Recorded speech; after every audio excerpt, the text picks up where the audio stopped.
Hello and welcome to the first episode of the Route 1 Show, a brand new podcast all about football in West Yorkshire and beyond. I'm Stephen Browne, and with me on the show today is Tim Feather. Hi, Tim. All right. And Alex Spivey. Hello, Alex. Hi, Steve. Now, coming up on the show, we're going to be discussing the fallout from the transfer deadline, who did well and who didn't do so well. Plus, we're going to be previewing the England World Cup qualifying games and asking if England really can win the World Cup in 2022. And we're also going to get the latest updates on Bradford City, Guiseley and Bradford Park Avenue. Now, if you'd like to get in touch with us and share your opinion on anything we've discussed on the show, you can tweet us at The Route 1 Show, or you can email us at theroute1show@gmail.com. We'd love to hear from you. OK, so the big footballing story this week was obviously the end of the transfer deadline day. That was Monday night. Very exciting stuff. Or that's the way it was advertised anyway. So, guys, what did we make of the final dealings done? Who were the winners? Who were the losers? What do you think, Alex? Who in your opinion, had a good day? On the whole, I was slightly disappointed with it, really. I thought it was going to be the biggest one we've ever had. Right. Do you think it's hyped up too much? It was really slow. Yeah. Obviously, teams like Man United didn't sign as many players as they wanted. Newcastle. Answer to your question, I think Everton came out really well. They lost Fellaini, but they've brought in three really good players in Gareth Barry, James McCarthy and Lukaku. So I think they've strengthened. They got a good deal for Victor Anakibi, didn't they? As well, for $6 million they got for him off West Brom. That's not bad, is it? Over 30 million for Fellaini and Anachibi. Yeah.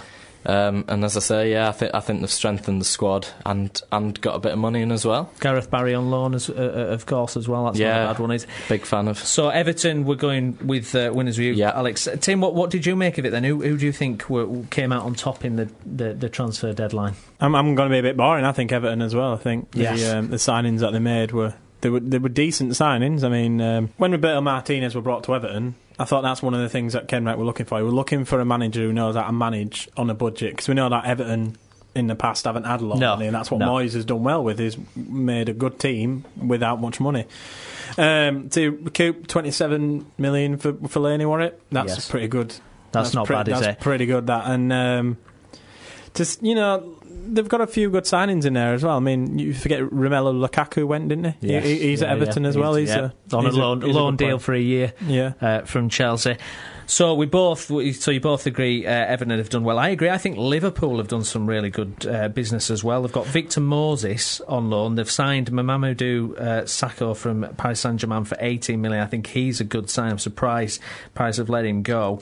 So Liverpool with a couple of deals there, not too bad. Well, either. Liverpool got it all done before, didn't Liverpool they? They were they handed the homework in early, as you'd probably like to put it. He's I think Brendan Rodgers is making his team now. I think, like last season he had to kind of just go with what he was left from Dalglish and go with the flow. Yeah, and now I think he's finally starting to put his stamp on make it his team. On the team. Now, looking elsewhere, obviously the big movers and shakers, an incredible deal at the Emirates.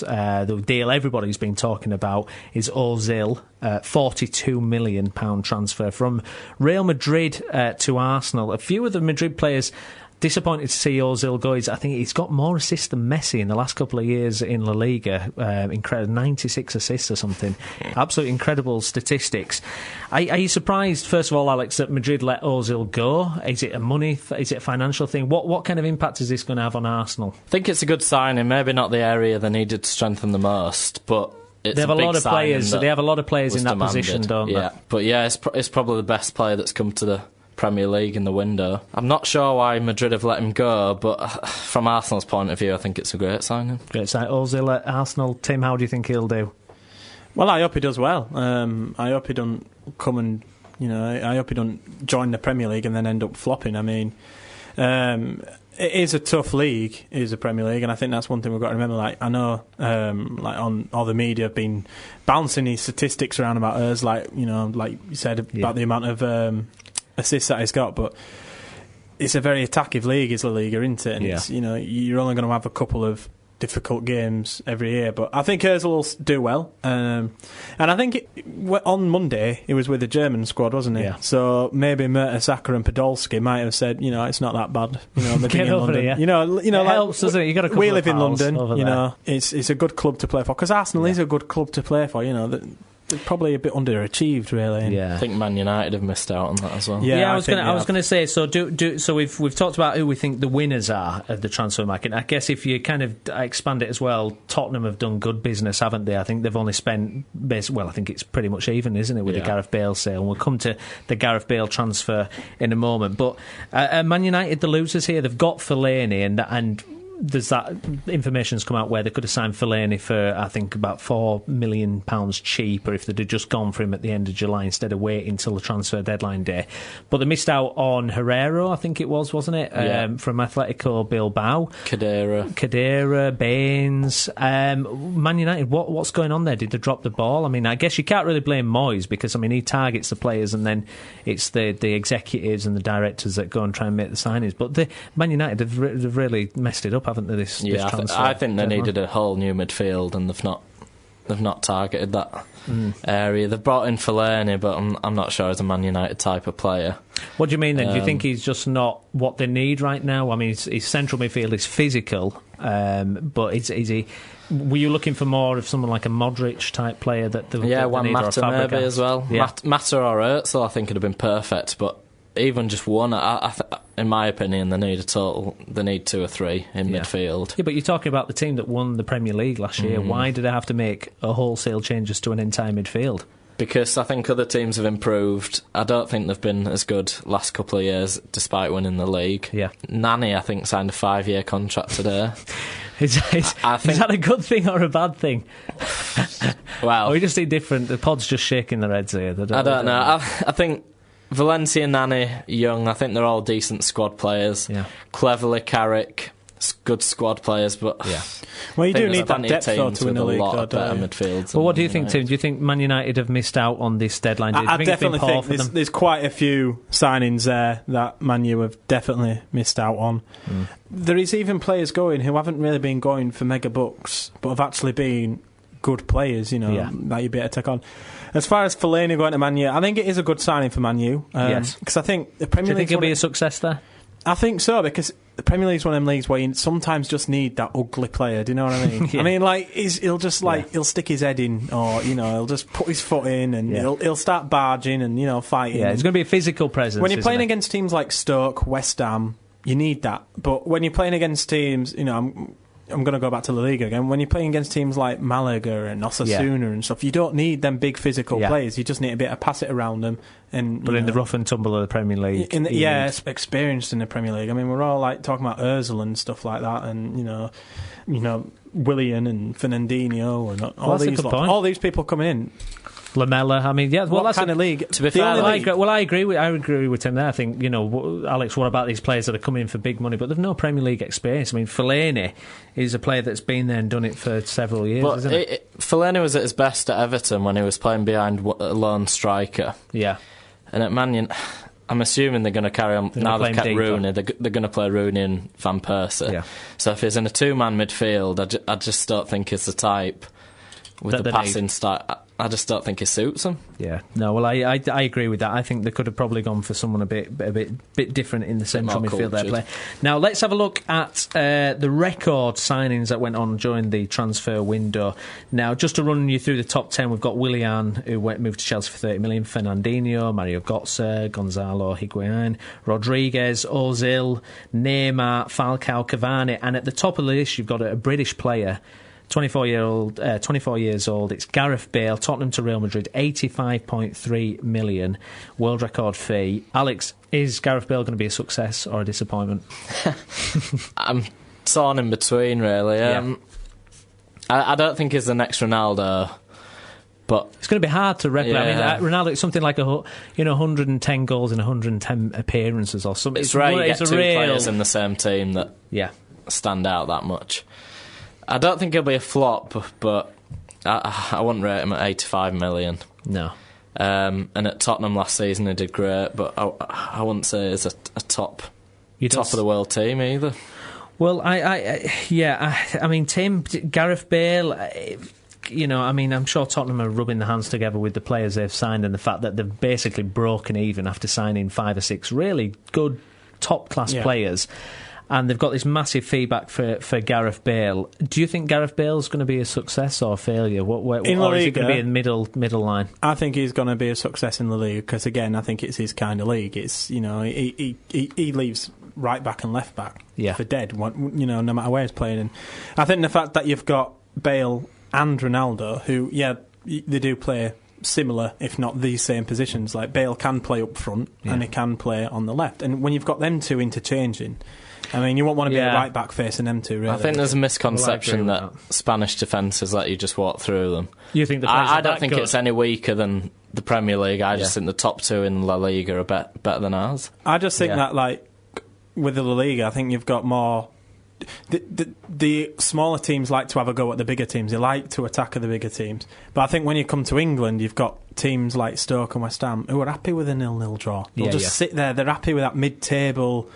They're not aspiring to anything. No. Or they're realistic. Well, yeah. They're realistic, are they? They're not going to challenge for the top 4 or 6 places, are they? I see, my feeling is towards Gareth Bale, because a lot has been talked about the fitting in process when you go with a fee like that and everything that you have to do. I think he's the type of guy that will fit in well there. I agree with I don't think that he'll live up to Ronaldo's standards, because I think it's impossible. I think the guy scored a bajillion goals in a handful of games. He's an incredible player, but it's certainly going to be interesting to see. Also, Steve, would you rather have Ronaldo and Bale for 165 million or just Neymar and Messi for 50? Well, the produced too. Well, I for 100 million cheaper. Do you know what? I'm going to sit on the fence on that one. I think that's a really hard one to call. So it's going to be an incredible lineup in La Liga. We're looking at a really exciting contest. I think the first game between Real Madrid and Barcelona is at the Nou Camp, and I think that's at the end of October. We're going to see Gareth Bale and Ronaldo lining up against Neymar and Messi. Tim, who would you put your money on for that contest? Or is it not just about those two players? Is it the team? Oh, those are so key to them, I think it's the full team, really. I mean, I know we say that it's those two players, but I actually think Bale and Ronaldo. I don't know, I've just always preferred Real Madrid as well, personally. But Barcelona, I think this is a year where you can certainly take something away from. Well, do you see Bale as the key now to kind of gazumping Barcelona and perhaps an era of domination in Real Madrid's favour? Because let's face it, the last few years, apart from title-winning season under Mourinho and his second season there, it's been pretty much one-way traffic, hasn't it, with Barcelona success? It has. I think the key of it is to be a team. I mean, Barcelona have this thing where they're all brought up through the academy together, and it's not very often that Barcelona will spend 50 million on a striker. Yeah. They more plug it into the younger ones, really, don't they? But I think that if Ancelotti can gel them all together and just see how they play, I mean, I still think that Bale and Ronaldo on that left wing is probably the... You think interchanging between those forward positions, Benzema at the top. Yeah, but I also think that Barcelona have been found out. I mean, I know they've had this tippy-tappy football, which has been popular and it's been extremely successful. But I think that now you look at the way Brazil played against Spain in the Confederations, you look at how Bayern destroyed Barcelona last year in the Champions League. I think the antidote to it has been found, and that's, for me, is two strong holding midfielders who, they high get pressure. They get dirty. I mean, they'll let Barcelona pass it around, or Spain pass it around in their area, in their half, and then as soon as they come into the second half, they're at them. They're straight at them and going for it. So I still think Real Madrid, because I think Ancelotti will have learnt that. Yeah, but he'll figure out a way to. So Alex, Gareth Bale and Ronaldo, or Messi and Neymar? If you're looking at if we're not looking at the transfer fees, because ultimately when it's on the pitch, the fees won't matter. No. People will look at it, but it doesn't matter in pure football in terms. Who comes out on top in Bale and Ronaldo versus Messi and Neymar? I'd go with the Barca too. I agree with the point that I believe that Barca, since Guardiola left, don't play as good a football. I don't know if it's to do with how much they've won in the past and the motivation. Yeah, well, it would be tough. But I've seen Spain and Barca the last 2 years, and I don't think they're as good as they were. Having said that, I'd fancy Barca ahead of Madrid in their overall team, and the two forwards against Reals. Yeah, well, just from my own opinion, I think basically, since a good point you mentioned about Guardiola, since he left Barcelona, they weren't the same last season. Obviously, Villanova got he cancer and he had to leave the team and all that kind of thing. It did interrupt Barcelona, who were flying at that point, but as you say, Tim, they absolutely got battered by Bayern Munich, and it seemed that Bayern Munich had found the answer. And also, you looked at Dortmund, who made it to the final as well. So we'll have to wait and see. It's it's going to be really interesting to see. I'm sure it's going to be a worldwide game that everybody's going to want to watch. Head to head, though, I think. Adding Sanchez, Pedro, Fabregas still. They just tipped it. Losing Ozil and Higuain. Yeah, for Real I'd Madrid. go with Barca. I think Barca. Is there any other from the top 10 transfers there, Tim, from the money? Is there any others that stand out to you there? Anything else that grabs your attention? Well, just because of how much money Real Madrid have spent. I mean, we say how much they spent on Bale. They've got quite a lot for Higuain. I mean, I wouldn't put him at 32 million. I'd say Higuain's a good player. He's a good, injury prone as well, isn't he? Yeah, I wouldn't put him at 32 million. No, I agree with you. I think he's a bit. I agree with you there. What's fascinating is the French league. That potentially could be the next. I think with PSG and Monaco, that could be the next Dortmund Bayern. Well, I mean, the players they brought in. Well, if you count it up in the top 10, you've got 1, 2, 3, 3 of the top 10 signings, and 3 of the top 6 signings have gone to France. Yeah. I think you're right. Plus, PSG spent a lot last season as well, not just on Cavani this year. Ibrahimovic. But Lucas Moura, Lucas Moura looks a player, doesn't he? To look at the bigger picture for me, that's just destroying the French league. I mean, you've had in the past couple of years, let's be honest, you've had Marseille, Lyon, Bordeaux, who've been doing it right, if you like. They've been bringing French talent through and then passing them on to Newcastle. But they've been bringing the French talent through, right? And then to suddenly have Monaco and PSG just come in and take those Champions League spots. Well, I think it makes the league stronger. Lyon dominated but Alex, a lot. Does it make the league stronger, or does it make two teams' abilities to compete in the Champions League stronger? I think those players sign for the Champions League, but I think what they're forgetting is they're playing teams in France who are who you would probably put as low-end League 1, League 2 teams when you look at the stadiums and the structure of them. And I think there was a French journalist on TV the other week saying that as well, which is why it's Paris Saint-Germain, Cavani. It's embarrassing. Cavani might struggle to get motivated to play someone like Ream or Rennes or someone like that. But I think absolutely. I think it makes their chances of winning Champions League, Europa League fantastic, brilliant. Sepp Blatter and everyone will be loving that. Yeah, but.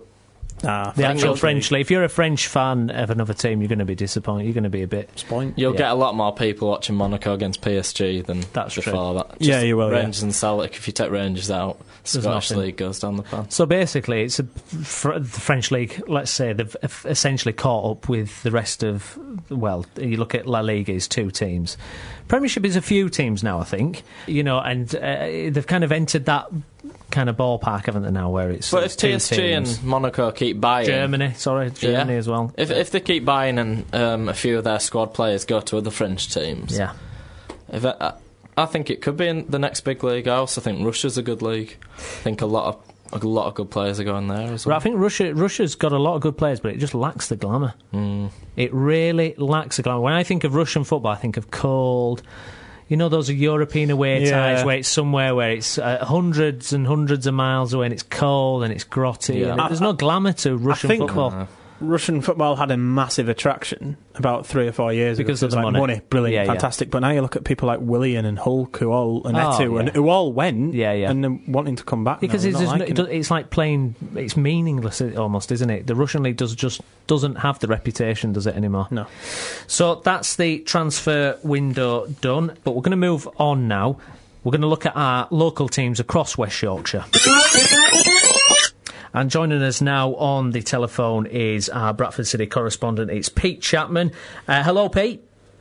Hiya there, Steve. Thanks for joining us. So, obviously, this week is all about the fallout from the Hartlepool result, 5-0 defeat in the Johnson's Paint Trophy. Have you spoken to Phil Parkinson today? I have indeed, yes. And what was the reaction? Look, the first thing he said was, we're not going to sweep this under the carpet. That when last season, when everything was going right, everyone took part of the credit. So he said that he will blame the players that played, the players that didn't play, and all the staff, because everyone has to share the blame when it goes wrong as well. Is it a case of, though, that particular trophy, the Johnson's Paint Trophy, is not high on the agenda? I mean, how seriously should it be taken? Is it I mean, I suppose he doesn't want to damage morale too much after what's been a fantastic start in the league. Yeah, I think there's some of that. But as he pointed out, though, ignore what happened last season, and it's normally a team of City's level best chance of getting to Wembley. But then on the other side of that is, from what I understand, the monetary rewards are not very good until you get to the area semi-finals. And there's also that rule where you have to play 6 of your starting 11 from the previous Saturday, or 6 of your most played 11 throughout the season. So it doesn't give you a chance to rest any players. So it can become a bit of a bind. Yeah, no, absolutely. And I mean, in terms of getting back to the focus on the league, everything's going swimmingly. The transfer window's ended now. Are we happy with Bradford City's transfer dealings overall? I mean, I guess the most important thing was keeping Naki Wells. I think that was it. Yeah, I think the phrase they used last week: if he's under contract and we say no, he's not going anywhere. Which I think, as far as I understand it, no one made a firm offer apart from Peterborough right at the start of the summer. And of course, League One, or Championship downwards, the loan window opens again on Monday, so they can make emergency loans. They were talking about loaning Luke Oliver out, but because McArdle has been called up by Northern Ireland, he might be pushed into... I doubt he'll actually play. I don't think he's ready yet. I don't think they want to risk him, but he might well end up on the bench as an emergency, just in case, emergency cover just in case. Absolutely. Do we have any indication of anything City might do in the loan market then? Is there anything, any rumours or anything? Not that he's looking at the moment. He said he's always looking to strengthen, so if someone was available, he might consider it. I suppose part of it is they're waiting to see who the Premiership name in their 25-man squad that they have to name nowadays. And then, of course, there's players that are available outside of those 25, so they immediately they want to play, and they immediately become available for loan, which is useful to the lower leagues. And I've just been watching some of the under-21s international tonight, and it, as Michael Owen said, it's very useful for players like, say, Michael Keane, the Manchester United defender. He gets some regular first-team football. Brentford on Saturday. What do we expect there? I mean, that should be a win for City, shouldn't it? Should it? I don't know. I mean, don't forget, they would have gone up automatically if it hadn't been for the last-minute goal by Doncaster last season. Then they lost the playoff final to the Oval. And they started well this season, and Uwe Rosler has bought well. He's got a good side going there. And what I didn't realise, that Partisan said today, in terms of resources that they have, they've actually got more than Sheffield United, so they're a well-funded, well-resourced side. Hi, Pete, it's Tim.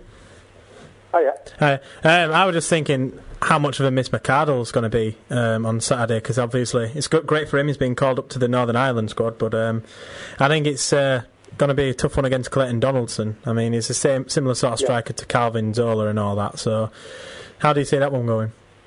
I think it's going to be very important who they put there, because obviously central defence was a key area that was found wanting at Hartlepool on Tuesday. And I also think that, Partisan touched on it a bit today, that of course at this level games don't get called up for international week, and McArdle got called up a few times last season and then never ever played, and it can become infuriating not only for the club but the player as well. OK, so I'm delighted to say now joining us on the line is our Guiseley reporter Colin Robertson. Good evening, Colin. Hi Steve, how are you doing? I'm good, thanks. Thanks for joining us. I know you're about to have a six-a-side match, aren't you? Yeah, that's right. I'm just been travelling along to the game, actually, so we're all getting geared up for that. Old blokes puffing and puffing round the pitch is what you'd probably describe it as. Lovely. Well, thanks for coming on. So, the last result, it was a 1-1 draw against Gloucester. It sees Guiseley in 10th place in the Conference North. What do we think to the start of the season? 5 games in, will Steve Kitterick, the manager, be pleased? It's been a bit of a mix of a start to the season, I think. I mean, generally it's been a new squad being gelled together. Quite a good spine was held the team from last year, but firepower has certainly been lacking. Josh Wilson and James Walshaw, 2 lads up front that were banging in the goals last year, and Kevin Holsgrove, of course. They had about 70 goals between them last season. So, there were 3 big losses. In the place have come a lot of promising players. We've had Adam Priestley, as Farsley fans know very well. He's a Gibraltar international striker, James Burgess, but of course a lot being expected of Phil Marsh and the new signing Craig Hobson as well. And in the start, we've had a very sort of mixed set of results. We had 2 points. I think we'll be disappointed with the point on Saturday, but it was probably about right. It was ruled out for offside. 2 good wins that were against Gainsborough at a very late deal against Workington. And the other one, absolute daylight robbery against Colwyn Bay, but the less said about that, the better. And in terms of what Guiseley hope to achieve this season and what their ambition was at the start, where do you see them? I mean, obviously you would think pushing for a promotion or a playoff place, certainly. Is that still the goal, would you say, Colin? I think, it's early doors and there's a new squad in, but I think also the division is totally different to last season. Obviously Chester ran away with it last year, and that shaped up very early. But really, I think this year there's a lot more teams that could be contesting for it. And I think Guiseley, they'll be doing well. I will be doing well to get in the playoffs. I think it's going to be really competitive. You look at Telford, a good squad that they've got at Altrincham, Hednesford, who nobody perhaps thought. They're flying, aren't they? Yeah, Hednesford at the top of the league, flying. Yeah, absolutely. And teams like Solihull Moors, who just battered us on the opening day. Admittedly, we were woeful. Yeah. I think they've got some good, well-disciplined, organised sides. I think there'll be some interesting teams in this division. And it's Brackley on Saturday. How do we see that game going? It's superb, isn't it? Non-league day on Saturday. Nominated Northern non-league game. Kicking out campaign's going to be down at Nethermore, as well as the non-league day guys. We're expecting media presence from all of the national media as well as our good selves. It's going to be fantastic because it's going to be a real focus on the club. Brackley, tough fixture. Really big physical side. We perhaps lack a little bit of that, I think, at the moment. And I think it'll be a really, really tough game for us to do. But hopefully we'll just about scrape through. Fantastic, Colin. Right, we'll let you get to your 6-a-side game. Yeah, well, it's been a pleasure to speak to you. I'm not sure it's going to be a pleasure playing in the next 40 minutes or so. Ben, I fancy you as a bit of a Patrick Vieira, a bit of a marauding midfielder, I think. Comparison to Patrick Vieira, I think well past the mark. Oh, lovely. Pleasure to speak to you, Colin. Thanks for joining us. Cheers, Steve. OK, well, I'm delighted to say that joining us now on the telephone is our Bradford Park Avenue correspondent. It's Chris Bell. Hello, Chris. Hello, how are you well? I'm good, thanks. Thanks for coming on. So, Bradford Park Avenue then, the last game, another draw, incredible result, 3-3 with Oxford City. What is John Deasy thinking about this start to the season? Because obviously Bradford Park Avenue now lying in 18th, too many draws. What's happening? You tell me, Steve. I think it's an unusual situation for John Deasy. Incredible. He doesn't seem to know really what's going wrong. At the end of the interview with him on Saturday, he said that he was just going to keep tinkering until it works and he can get it right, basically. As you say, still no win for Park Avenue this season. 3 draws out of the last 5, which is looking positive. At least they've stopped the rot of losing after those first 2 horrendous games, really. Yeah. But as we just talking quickly about Saturday, it really was the proverbial game of 2 halves. I think John Deasy summed it up. He said the first half was a disgrace and the worst performance he's ever seen from a Bradford Park Avenue side whilst he's been in charge. And the second half was such an improvement. However, he did take a lot of the credit, shall we say. He literally gave himself all the credit for the second half performance, which made me wonder at the first time why, because I'm pretty sure it was him that put that team out in the first half that performed so badly. That's right. But yeah, as regards to where they're going, they've got to look at this game on Saturday, because they're up against a side that also haven't won yet, that one of very few teams, to be honest, that Park Avenue are above in the league.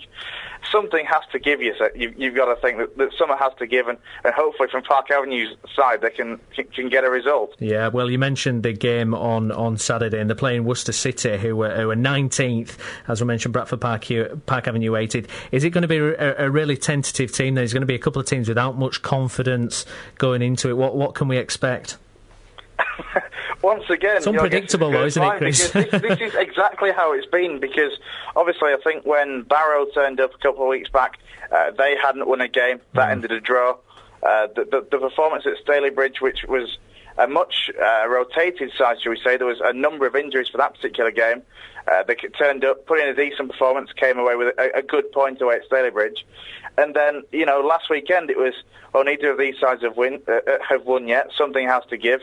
And we had just a hell of a game, quite frankly. Just, as we say, the proverbial game of 2 halves. So, I just don't know. It's so hard to tell. Worcester they haven't started particularly well. They've got, I think, 5 goals scored in 5 games so far. Park Avenue have conceded 13 in their first 5 games. So, I'd like to say it's going to be another score draw looking at this, but you just never know with Park Avenue. The plus side for them is that Adam Clayton, who was sent off on Saturday, he won't be suspended just yet, at least. He comes back and he's important to them. In terms of Bradford Park Avenue, the hopes for this season, what they expected before, because, it was a great first season in the Conference North last year. They did really well and nearly pushed it towards the playoff places. But is there something? It seems like there's something missing this year that they didn't have, that they had last year, rather. What do you think is a realistic ambition, aim for Bradford Park Avenue this season? Well, I spoke to the chairman, John Dean, before the first game of the season away at Leamington, and he made it pretty clear that their hopes were to be pushing on and hopefully sneaking a playoff place at worst kind of thing. Now, obviously, the start they've had of the season has been far short of anything like that. Yeah. It depends. If they can break this run, if they can notch up that win and build some momentum, then there is the players in that squad that are capable to do it. John Deasy brought in, I think there was 8 permanent signings and a loan in Louis Swain from Bradford City. 3 of those new signings have left already. Luke Dean, Danny Forrest and Lee Elam had only been there a matter of weeks and they've already left the club. So his squad is bigger than last season. There hasn't been many outgoing, so you wouldn't, as we stand, if they can get a run together, there's no reason why they can't be pushing on for a playoff spot. They're just not playing as well as they were last season, even though it's a relatively similar squad. OK, so we're going to have a look at the England national team now. They face Moldova in a World Cup qualifier. Big game indeed. Now, Danny Welbeck, Jermaine Defoe and Ricky Lambert are now the only strikers available in Roy Hodgson's squad. Daniel Sturridge is out with injury, and that adds to Wayne Rooney, Phil Jones and Glenn Johnson, who have already withdrawn. Alex, we're playing Moldova. We should still win without those players, shouldn't we? We should, yeah. I think the big test will be Tuesday night at Ukraine. I still fancy us to qualify, but as we touched on last week, the squad's not half as strong as it used to be. But I'm still confident we'll get through. I think top of the group. You still think we'll top that? Tim, what do you think? Moldova, is that a walkover? Is a real test Tuesday against Ukraine? Well, I think it'll be I think we will win against Moldova. I don't think it's going to be easy. I mean, you look at us in South Africa, we struggled against Algeria, didn't we? So, yeah. These little nations like Moldova, they're a bit of a, they can be a bit of a trip up sometimes. Yeah, they can trip you up if you're not careful with them. I think we'll get through Moldova, but I agree with Alex. I think Ukraine is the biggest test on Tuesday. But we're pretty sure against Moldova we're going for a win, a pretty comfortable win. And it sounds like Ricky Lambert's going to be starting as well tomorrow night. He is, yes, making his second appearance, isn't he? Now, a bigger issue has come up with England in the last week. Now, Greg Dyke used his first keynote address as Football Association chairman to describe the English game as a tanker which needs turning. Now, just to go through some of the key points that Dyke's made in his speech, and we'll discuss it here now. The first one is, it's astonishing, really. He set the target to reach the semi-finals at Euro 2020 and then win the World Cup in 2022. Now, they seem like very distant dates, but actually it's only 9 years till it's 2022. Can England realistically win the World Cup in 2022, Alex? Or is it too difficult to say? It's a bold statement, but it's either way, it's tough to predict. It's hard to predict what's going to happen in 2 years, let alone nearly a decade. Yeah. But I did like his positivity, and I think setting goals like that, I think it was a good speech, and yeah, do you think it's about time that someone with a bit of authority and with influence actually sets a target? And let's try and aim for something, rather than just this kind of meandering through and see what happens. And he did touch on a lot of good issues, really. Time will tell what if anything comes of it, but I was impressed with what he had to say. Tim, what do you think? Can England win the World Cup in 2022, or is it just far too early to say? I think it's too early to say, but I'm going to say that, I bet if you'd have asked Spanish fans 20 years ago, would they win the World Cup? Would they dominate the world like they have to? They'd have probably laughed you out the door, to be honest. I think, saying that, World Cup 2022, it's going to be in Qatar, isn't it? So there's a lot of other features, isn't there? Yeah, it's going to be one of them where... Is it going to be in winter? Or... Yeah, but you also don't know... League might stall. Yeah. You don't know what Germany are going to do. You don't know what Spain are going to do. You don't even know if another nation like Russia are going to come in. Belgium, they've got some fantastic players coming through, haven't they? I've thought that for the last couple of years, but they've not really... They've not set a light yet. They haven't quite got on the right form. Tournament. But also, I think once France won the Euros and World Cup, I doubt they'd have foreseen their massive drop, really. No. So it's hard to predict. It's hard to predict, isn't it? Now, just to go through some other key points of Greg Dyke's speech. Now, he described the English game as a tanker which needs turning, citing the amount of foreign players limiting chances for English players. He wants to see more English players who are consistent starters in the Premier League. Is that something we agree with? I mean, you look at the percentage of English players starting games for their teams. The percentage is getting smaller every year, isn't it, Tim? It is. I think it is. As much as I love all these fantastic players like Aguero and like Ozil who's just come in, it's fantastic.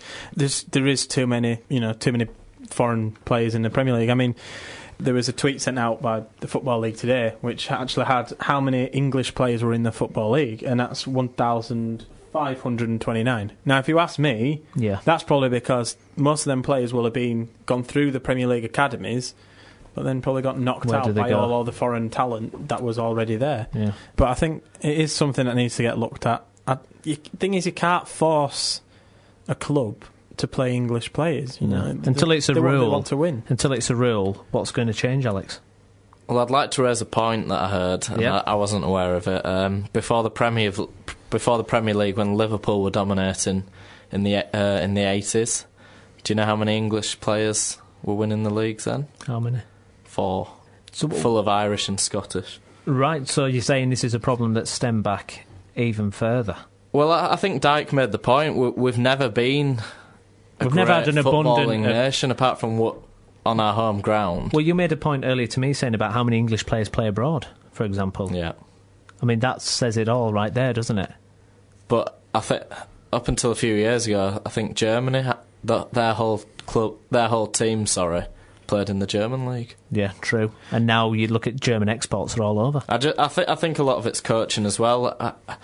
In the last 10, 15 years, can you name 3... We touched on it last week again. 3 to 5 good world-class English managers. You can't. You can't, can you? Bobby Robson, the last one, maybe. Yeah, definitely. I think also there's this other thing where players don't want to play for England. I mean, we were just talking about Gareth Bale going for 85 million. He could have played for England. Didn't want to. Ryan Giggs, he could have played for England. Rather play for Wales. Yeah. I mean, like, you look at players like Lucas Podolski, technically, he should be Polish. But same with Ozil. Same with Ozil and Hamit Altintop as well. Oh, no, I think that's the other way around. Yeah. He wanted to play for Turkey. But same thing, players want to play for these nations, whereas when they come to England, they don't want anything to do with us. And it's also the same thing as some managers don't even want to manage England. I mean, you saw Bobby Robson, he resigned, didn't he? He was told that. I remember hearing him saying... Bobby Robson got so much stick.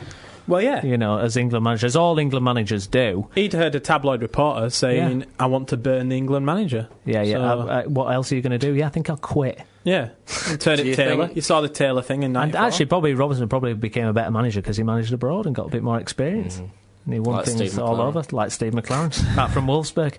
Do you think a winter break can make much difference? A lot of foreigners believe it would. Well, I think it's a lot deeper than just a winter break. I think, you've got to look at the technical quality. Chris Waddle, who made more than 60 appearances for England, absolute legend of the England team, he says that the development of English talent is still focused too heavily on the biggest and strongest rather than the most technically talented. I'm inclined to agree with him, so I think it doesn't matter if you've got a winter break. At youth levels, they're still looking at who's the biggest. That's got to change, surely, hasn't it? I know that when I played for school, you'd look at the other team and they'd be absolutely massive and you'd be like, oh, they're not under 11. It's like the under 21s, isn't it, where they draft a load of older people in. If you look at a few of the recent ones, Wiltshire, Chamberlain, is it slowly starting to... We're kind of catching on just a little bit. I think people are tending to... You name people like Carroll and people. Yeah. Traditional English players. I think they're starting to get looked down upon a bit. And we're looking at the Zahars. Yeah, and etc. a bit more now. Yeah, I agree with that. I think there's a slowly starting to turn. Just looking at other points of Dyke's speech now, he's aiming to set up an FA commission asking why so few players registered for England play in the Premier League, with the help from the Premier League, Football League and the League Managers Association and the Professional Footballers Association. He also said he was open to an exploration of a quota system for foreign players, examining the current work permit system, examining the loan system and evaluating the pros and cons of a mid-season break. Now, that's great. He's got a lot of suggestions, but essentially the Premier League has the power, doesn't it? The Premier League is the one that generates the money. If they have the say, it doesn't matter what the FA do, does it really? He brought up a good example. I think he said one of the top clubs loaned a player out to a Football League club and they recalled him before the loan expired, and he didn't even get on their bench. So basically his point is there's too many English players not getting a game at the big clubs. Yeah, and it's true, isn't it? I think that John Bostock as well, a good player at Palace, who was promised first team football in the Championship, went to Tottenham, and now I think he was without a club this summer. You'll love this one. I've got the classic of that. Ross Barkley, who's been sensational for Everton so far, he went on loan to Leeds last season, and Neil Warnock didn't play him because he didn't think he was good enough. Well, they want Neil Warnock style, were he? Yeah, clearly, I mean, that's disappointing to hear. I mean, I'll just give you a really kind of a scary stat, really, in terms of the England team. Now, English under-21s made up 2.28% of the total minutes played in the 2012-13 season. Manchester City, Chelsea, Swansea, Stoke and Wigan failed to field an English player under 21 all season. That's crazy. I mean, that's a damning statistic, isn't it, Tim? I think it is, yeah. I mean, like, you see these under-21 players, like Barkley, coming through, but then as soon as they come through, I know this is a different point, but they get thrown straight in the England squad and all this pressure is piled on top of them. It's like, you've got to be a good player, I mean, you look at Chamberlain as well. I mean, he's had a bit of pressure thrown on him. I mean, he's a fantastic player. But suddenly they expect them to do miracles, don't they? I think another point is you've seen teams like Sunderland and Villa buying loads of foreigners that we've never heard of. But if they were to go down to the Championship and buy the best upcoming, they'd cost 3 times as much. Yeah. So is that the essential problem? Is it the cost of the English players? Or is it just so few? If you look at good English players, when they come through, they cost a lot more? I think there's a lot of good players in the Championship. I think Norwich is a good example. Half their squads played in League One and Championship. Yeah. And we're looking at players like Will Hughes and definitely. Yeah. If I were a Premiership manager, I'd look at the Championship. But instead, we're getting players like Rodwell going for 20-odd million. Well, what do we think of like a player like Jack Rodwell, who was touted as an up and comer, Tim? Like he was going to run the England central midfield, and then he's gone to Man City. He doesn't play. He's got less chance of playing now with Fernandinho and all these other Manchester City guys.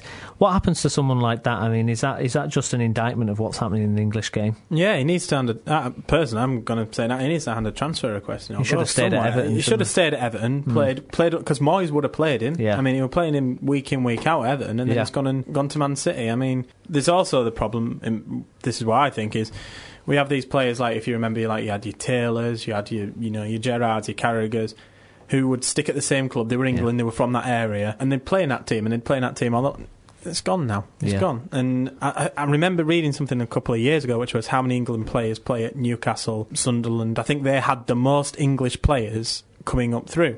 And now you look at Newcastle, it's all French. You look at Sunderland, they're pretty much going down the Italian route. Yeah. The only club who seems, in my head, for the Premier League, that seems to be actually nurturing English talent the best, and they're not even doing it well, but they're doing it the best. I'd probably say Tottenham have done it the best, but I don't know where that was. But they've just let a load of English players go, haven't they? Well, they have, but then we complain about letting them go, but if they're going to be sat on the bench all season, what's the point? True. It's probably Arsenal now, isn't it, that are producing... It's ironic. I mean... First team that probably fielded 11 foreign players. Absolutely. And now they've got Chamberlain, Wilshere, the British Ramsey, Kieran Gibbs, they've Definitely. Got, maybe they're... But going back to Rodwell, if you can get a foreign player for a quarter of the amount who's equally as good in Europe... You're going to do it. In this day and age, when you want a team to survive, you're going to just try the best out. You're not necessarily going to... Benteke, I think... What did he cost? About 7 or 8? Yeah. And look what he's Carroll's going for... And I'd have Michu. Yeah. What need 2.5? Michu, exactly. Absolutely. Who are you going to get that's better? So there we go. That's the problems of the England team. That's about all we've got time for on this first episode of the Route 1 Show. Thanks for listening. You can download on iTunes for free, and you can also listen on YouTube. If you'd like to get in touch with us, you can tweet us at the Route 1 Show, or you can email us at theroute1show@gmail.com. I've been Stephen Browne. With me has been Tim Feather. Thank you, Tim. Thank you. And Alex Spivey. Thank you, Alex. Cheers, Steve. Thanks for listening.